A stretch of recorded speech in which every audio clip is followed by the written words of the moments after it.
শ্রমিক কর্মচারী ঐক্য পরিষদের স্মারকলিপি প্রদান পূর্ব সমাবেশের সংগ্রামী সভাপতি শ্রমিক নেতা আব্দুল কাদের হাওলাদার, জাতীয় শ্রমিক নেতা জাতীয়তাবাদী শ্রমিক দলের সভাপতি শ্রমিক নেতা আনোয়ার হোসেন, শ্রমিক নেতা রাজিকুজ্জামান রতন সহ যে কেন্দ্রীয় নেতৃবৃন্দ রয়েছেন সবাইকে সংগ্রামী শুভেচ্ছা এবং আপনারা যারা উপস্থিত আছেন সংগ্রামী শুভেচ্ছা।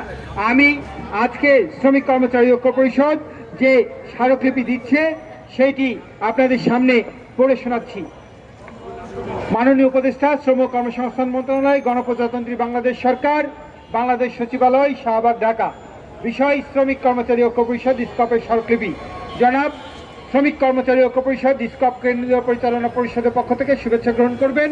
আপনি জানেন, বাংলাদেশের ঐতিহ্যবাহী জাতীয় শ্রমিক ফেডারেশনের সমন্বয়ে গঠিত শ্রমিক আন্দোলনের দীর্ঘদিনের ঐতিহ্যবাহী মোর্চা শ্রমিক কর্মচারী ঐক্য পরিষদ স্কপ শ্রমিক কর্মচারীদের ন্যায়সঙ্গত দাবি তুলে ধরা ও অধিকার আদায়ের সংগ্রামে স্কপ 80-র দশক থেকেই ধারাবাহিকভাবে গঠনমূলক ও দায়িত্বশীল ভূমিকা পালন করে আসছে। শ্রম আইন ও বিধিমালা সংশোধন, মজুরি কাঠামো নির্ধারণ, ত্রিপক্ষীয় পরামর্শ পরিষদ এবং শ্রম সংক্রান্ত সকল ক্ষেত্রে স্কপ অন্তর্ভুক্ত সংগঠনসমূহ তাদের